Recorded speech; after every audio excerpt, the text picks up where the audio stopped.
So Thailand is a popular destination for tourists, but this year tourism seems to be declining. More people are packing their bags and trying other countries like Vietnam, Cambodia, Malaysia, Indonesia. And I think there's a few reasons for that.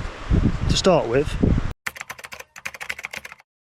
now its popularity, which might have started out as a gift, may have turned into a curse. Because of the high number of tourists and expats visiting every year, prices have slowly gone up alongside that. And now it's no longer within the budget of some of the cheaper tourists. And yes, I'm talking more about the backpack, hostel to hostel kind of guy with only a dream of a budget.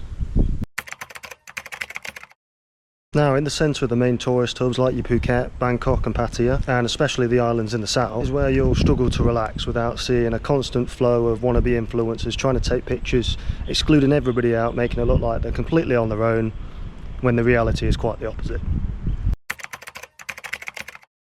Now, back in the day, you could rock up to Thailand, get your stamp on your passport, and your travels begin. But nowadays, with the recent visa changes and the introduction of the digital arrival card, it's made things a bit trickier for tourists and expats to stay a bit longer here. Even the days of doing a border run every 60 days seem to be over, unless you get an absolute legend at the border anyway. But they definitely seem to be more rare nowadays, especially since they're clamping down.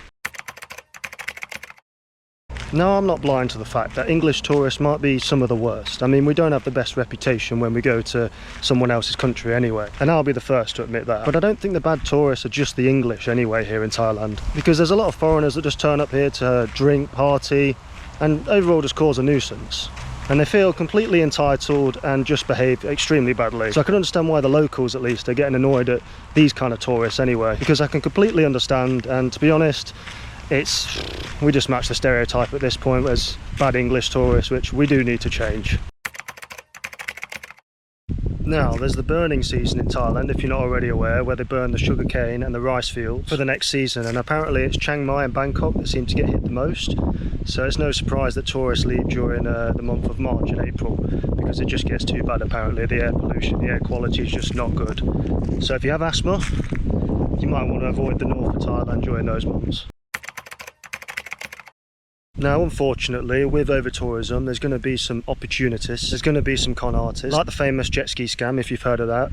You'll rent a jet ski, take it out, and then mysteriously there'll be scratches all over it and you'll have to pay a ridiculous amount. As well as that, I wouldn't trust the yellow taxis. If I were you, I'd do what every other tourist does, including myself, which is get the Bolt app, get the Grab app, and order your Ubers or taxis that way, I'd say. So you can at least avoid that trap altogether. And probably the most famous scam here in Thailand, when you've been chatting to a bar girl for quite some time, until suddenly you start to feel a little bit lighter. And at first you might think the drink is kicking in, but realistically she stole your wallet and she's planning an early retirement.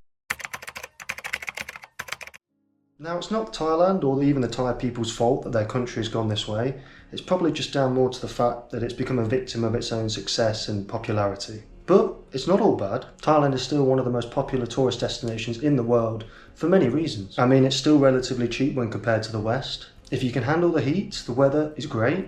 It has great culture, good healthcare. And maybe one of the reasons a lot of digital nomads flock to Thailand, it's actually ranked 8th globally for fixed broadband speeds. So the internet here is pretty good. So don't worry, if you have plans sitting on the beach with a coconut in one hand, maybe a beer in the other, then there's still not too much stopping you. But if you want a beach that isn't full of tourists, then you're going to have to venture outside of the more populated cities. Maybe somewhere a bit more rural, avoid the hot spots, and try find a hidden gem. For example, Rayong, which is south of Pattaya, is already pretty popular, but I'm seeing it as an up-and-coming city for sure. And the beaches there are nowhere near as crowded as they are here in Pattaya. Even in the area that I am, that isn't close to the city, I'm still about 15-20 minutes away.